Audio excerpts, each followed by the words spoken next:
Good morning. కూర్చోండి. మృదుల, మీ ఇంట్లో ఎవరెవరు ఉంటారమ్మా?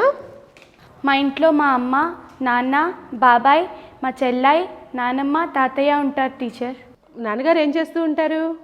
మా నాన్నగారు రెవెన్యూ ఆఫీస్లో గుమాస్తాగా పనిచేస్తున్నారు. అవునా? బాబాయ్ గారు ఏం చేస్తూ ఉంటారు? మా బాబాయ్ విశాఖపట్నంలో ఇంజనీరింగ్ చదువుతున్నారు టీచర్. ఓ అలాగా. మీ చెల్లాయికి బాబాయ్ అంటే ఇష్టమేనా మరి? మా చెల్లాయికి మా బాబాయ్ అంటే ఇష్టమే కాదు, చాలా ప్రాణం కూడా. తను మా బాబాయ్ని వదిలి ఉండలేదు. అలాగా, కూర్చో. అలాంటి సన్నివేశానికి చెందినటువంటి పాఠం గురించి ఈరోజు మనము తెలుసుకుందాం. మనకు ఎన్నో సాహిత్య ప్రక్రియలు ఉన్నాయి. అలాంటి సాహిత్య ప్రక్రియలు ఏంటో ఎవరైనా చెప్పగలరా? శ్రావణి, నువ్వు చెప్తావా? చెప్తాను టీచర్. మేము నవల, కథ, కథానిక, వ్యాసం, నాటకం, నాటిక వంటి సాహిత్య ప్రక్రియల గురించి తెలుసుకున్నామండి. శ్రావణి, నువ్వు చెప్పిన సాహిత్య ప్రక్రియలే కాకుండా గల్పిక, గొలుసుకట్టు కథలు, ఆత్మకథలు లాంటి ప్రక్రియలు కూడా ఎన్నో ఉన్నాయి.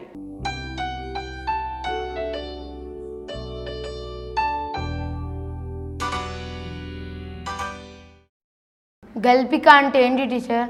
గల్పిక అనేది కథానిక కంటే పరిమాణంలో చాలా చిన్నదిగా ఉంటుంది. అంతేకాకుండా కథానికలో పాత్రలు చాలా తక్కువగా కూడా ఉంటాయి. అలాగే గల్పికలో కూడా చిన్న విషయం ఉంటుంది, కథానిక కంటే తక్కువ నిడివి ఉంటుంది. కథలో అనేక సంఘటనలు ఉంటాయి కదా టీచర్, మరి గల్పిక ఎలా ఉంటుంది? ఇందులో సాధారణంగా ఒకే సంఘటనకు ఎక్కువ ప్రాధాన్యత ఉంటుంది. దీనిలో రచయిత అనుభవాన్ని ప్రకటించడానికి ఎక్కువ ప్రాధాన్యతని ఇస్తాడు.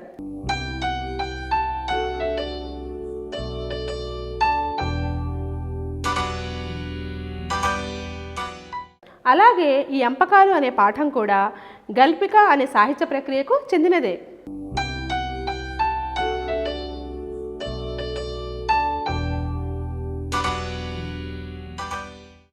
టీచర్, మరి అంపకాలు అనే గల్పికను ఎవరు రాశారండి? ఈ గల్పికను కొడవటి గంటి కుటుంబరావు గారు రచించారు. ఆధునిక తెలుగు వచన రచయితల్లో ఈయన ప్రముఖులు.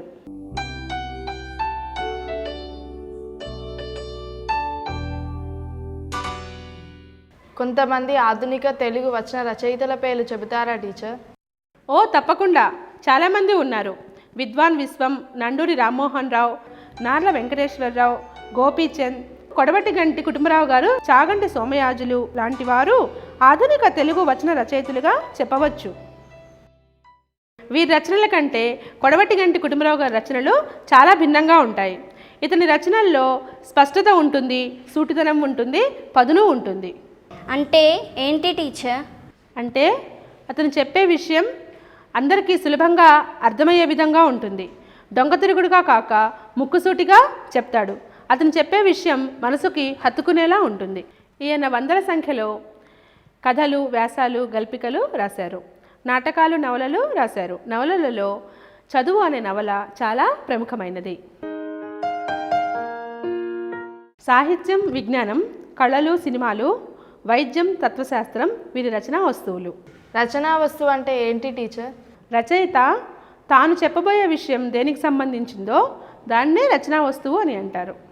సినిమాల గురించో, వైద్యం గురించో, విజ్ఞానం గురించో తన రచనలలో తెలిపితే దాన్నే రచనా వస్తువు అంటారు. చదువు అనే నవలలో చదువు తీరుతెన్నులు కథా వస్తువుగా ఉంది. కుటుంబరావు గారి కొన్ని నవలల పేర్లు చెప్తారా టీచర్? ఈయన రాసిన నవలల్లో చదువు అనే నవల చాలా ముఖ్యమైనది. అంతేకాకుండా అరుణోదయం, వారసత్వం, గడ్డు రోజులు, ఎండమావులు, బ్రతుకు భయం, ప్రేమించిన మనిషి లాంటి నవలలు రాశారు.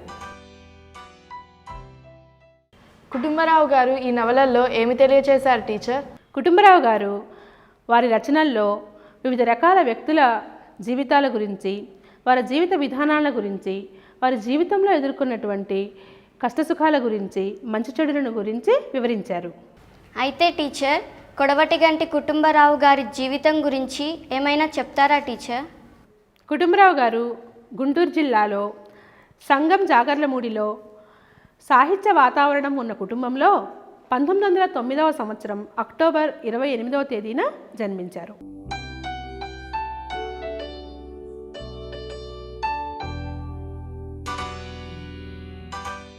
వీరు తెనాలి, గుంటూరు, విజయనగరంలోను, బెనారస్ హిందూ విశ్వవిద్యాలయంలోనూ చదివారు.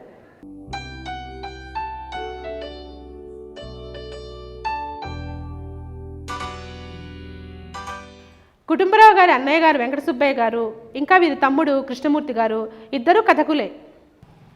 కుటుంబరావు గారు ఆంధ్ర దినపత్రికలో పనిచేశారు. అంతేకాకుండా ఆంధ్ర వారపత్రికలో కూడా ఎడిటర్గా పనిచేశారు. యువమాస పత్రికలో వీరి రచనలు ఎన్నో ప్రచురింపబడ్డాయి.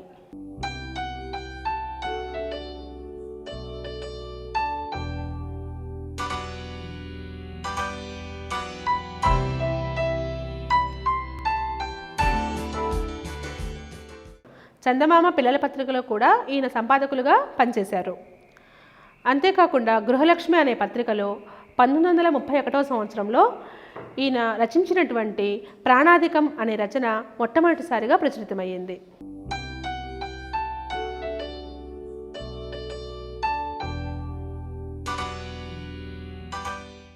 శ్రీ కుటుంబరావు గారు ఆగస్టు 17వ తారీఖు 1980 సంవత్సరంలో పరమపదించారు. ఆయన చనిపోయేలోపు ఎన్నో నవలలు, కథలు, వ్యాసాలు, గల్పికలు రాశారు.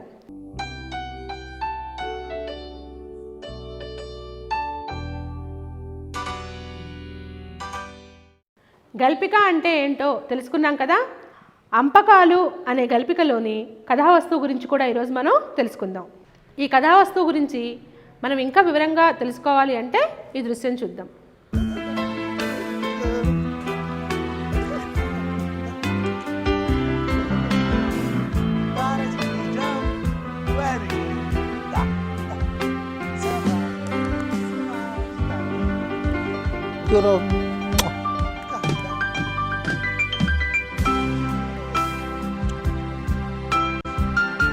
చిట్టి కళ్ళు తిరిగాయా? దొరకలేదు, ఓడిపోయావు. మరి చెటాకున్నా వింటారు నువ్వు.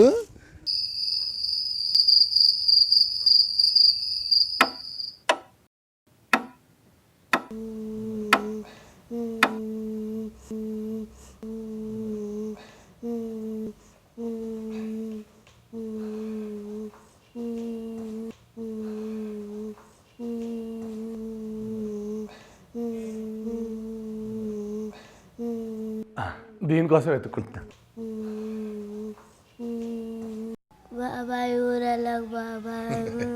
బాబాయ్ వెళ్ళేది రేపు, ఇప్పుడు కాదు. ఏడవకమ్మా. లేదురా చిట్టి తల్లి.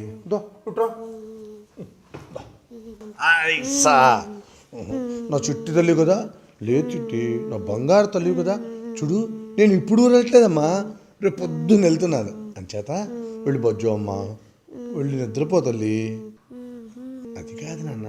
చూడు, ఓ పని చేయనా, నేను ఊరి నుంచి వచ్చేటప్పుడు నీకు బోల్డన్ని పెప్పర్మెంట్లు, బోల్డన్ని బిస్కెట్లు తీసుకొస్తాను, సరేనా?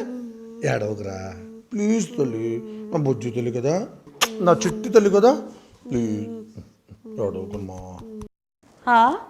బాబాయ్కి బరువు కాదటే, కిందకి దిగుతావా దిగువా? బడవకానా దిగుతుంది. ఏడవకమ్మా, నా ముచ్చు. వెళ్ళు వెళ్ళి బజ్జో ఏమ్మా, ఏడవకు ఏడవకు. ఎందుకమ్మా ఏడుస్తావు? బాబాయ్ వెళ్ళట్లేదు కదా కదా. ఏడవకమ్మా, బాబాయ్ ఇప్పుడు వెళ్ళట్లేదు కదా. ఏడవద్దని చెప్పానా? నా చిట్టి తల్లి కదూ, నువ్వు బచ్చుకో. నిద్రపోవాలి. జో పాపా, ఏడవకూడదు. ఎంచగ్గా నిద్రపో. బాబాయ్ వెళ్ళేటప్పుడు నీకు చెప్తాడు కదా, నువ్వు ఏడవకూడదు. వదినా, పిల్లనేమనుకమ్మా. సరే నాయనా. ఒరే, మారాం చేయొద్దురా అంటే విన్నావు కాదు. ఉంటానయ్యా.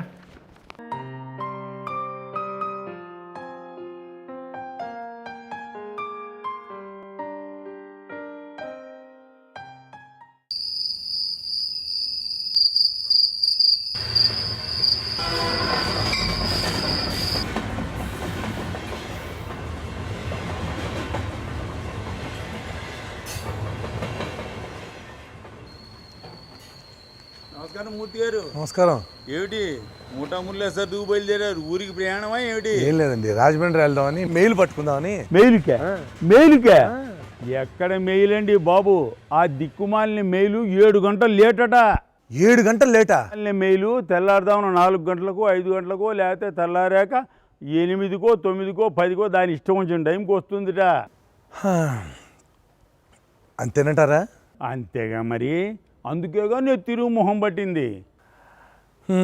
ఆ రైల్వే స్టేషన్లో పడుకొని దోమల చేత కనిపించుకోలేక ఇదిగో ఇంటికి వెళ్ళి ఓ కునుకేసి చక్కగా తెల్లారుదామని వద్దామని బయలుదేరి ఆ ఇంటికి. నేను మాత్రం స్టేషన్కి వెళ్ళి ఏం చేస్తాను? పదండి పోదాం. పదండి.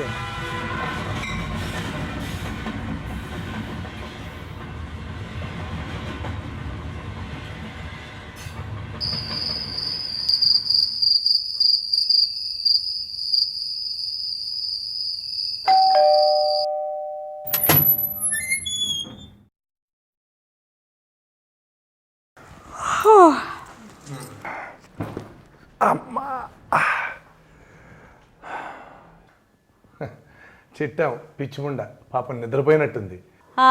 పోయింది నాయన, ఏడ్చి ఏడ్చి. బాబాయ్ వచ్చాడు. అవును, నువ్వేంటిలా వచ్చేసావు? ఊరెళ్ళలేదా? ఏం చేయను వదినా, మెయిలు 7 గంటలు లేట. స్టేషన్కి వచ్చిన వాళ్ళంతా ఇళ్ళకి పోతున్నారు. నేను మాత్రం స్టేషన్లో ఒంటరిగా ఏం చేయను. అందుకే కాసేపు పడుకుని తెల్లవారుజామున లేచి మళ్ళీ స్టేషన్కి వెళ్తాను. అవును, చిట్టాం నిద్ర లేపనా? ఇంకా నయం. ఎందుకు వచ్చాడు? నన్ను ఏడ్పించడానిక?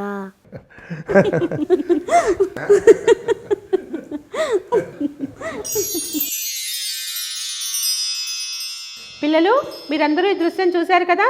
దీన్ని బట్టి మీకు ఏం తెలిసింది? చిన్న చిన్న పిల్లల మనస్తత్వం ఎలా ఉంటుందో మీకు బాగా అర్థమైందనుకుంటాను.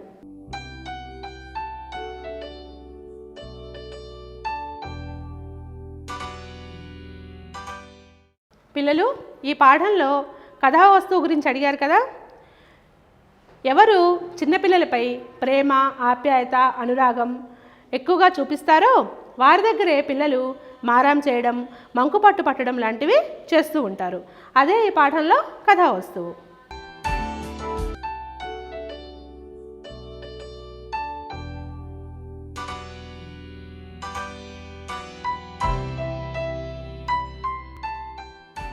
అవును టీచర్, చిట్టి తన తల్లిదండ్రుల దగ్గర కంటే తన బాబాయ్ దగ్గరే ఎక్కువ చనువుగా ఉంటుంది. అతనితోనే సన్నిహితంగా మెలుగుతుంది. ఈ పాఠం మనం గల్పిక అనే ప్రక్రియకు సంబంధించిందని తెలుసుకున్నాం కదా.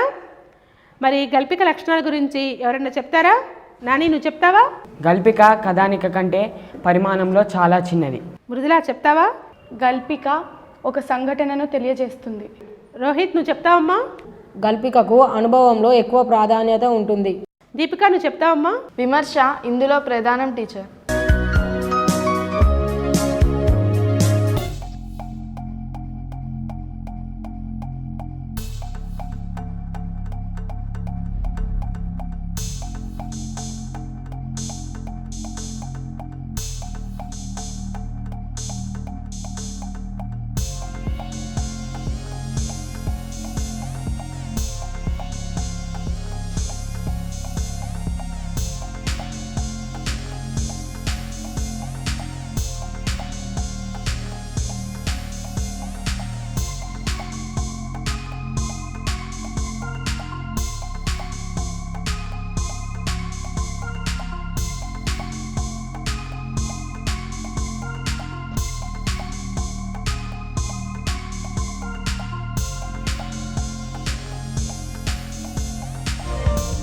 అందరూ గల్పిక లక్షణాల గురించి చాలా బాగా చెప్పారు. మళ్ళీ రేపు కలుద్దాం.